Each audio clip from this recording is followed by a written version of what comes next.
What's up everybody, it's Benjamin today here bringing you another Bionicle video, with today a movie Teridax remake.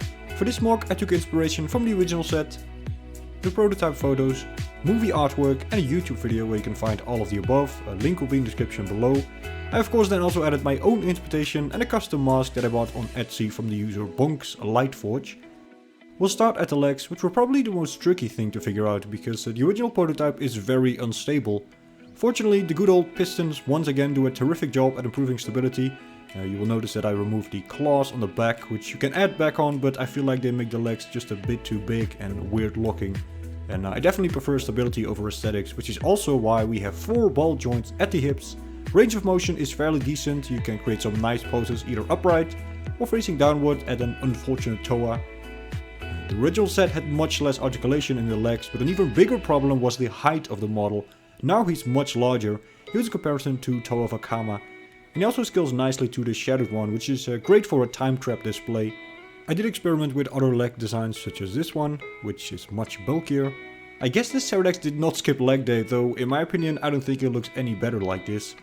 Moving up, there is the torso, which is very much inspired by the original set. I basically replaced the front armor with the Technic blocks from the Slicer bots, which bring the design a bit closer to the movie version. And then I added 2 Onua Nuva legs to make the torso a bit bulkier.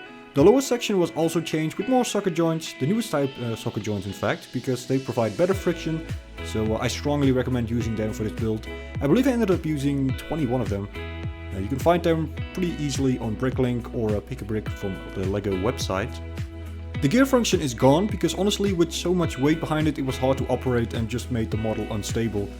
You can bring it back with a few minor modifications, but I do not really recommend it.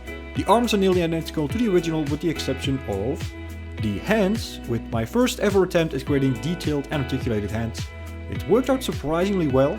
I do want to mention that there are 2 possible connections for the staff to the hands. One is a so-called illegal connection because it requires you to cut one of those axle hubs, while the other simply involves 2 unmodified thin lift arms. So the choice is up to you. I will say that the axle hub variant looks cleaner. Next up are the wings, which are mainly relevant if you want to portray Teridax as he was before and doing time trap. Getting 4 black Brutaka swords may be challenging, but I think the result is totally worth it over having to work with custom fabric and whatnot.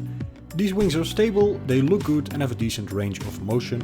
And then lastly there is the Kraahkan, either the standard version or the movie one. I still think it's just a little too big, but the wings do a great job to balance things out. Link to the BonksLightForge shop on Etsy will be in the description below. It looks pretty much perfect, but you have to be aware that the axle connections are somewhat loose. Fortunately I found a way to make it work. While I was gathering inspiration, I was severely annoyed by the fact that pretty much nobody bothered to make instructions for their version.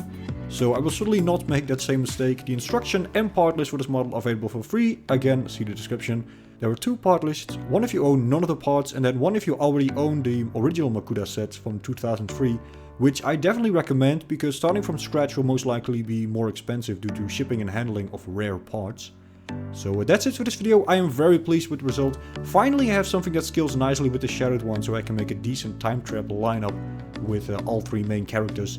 It also works much better next to his evil sons.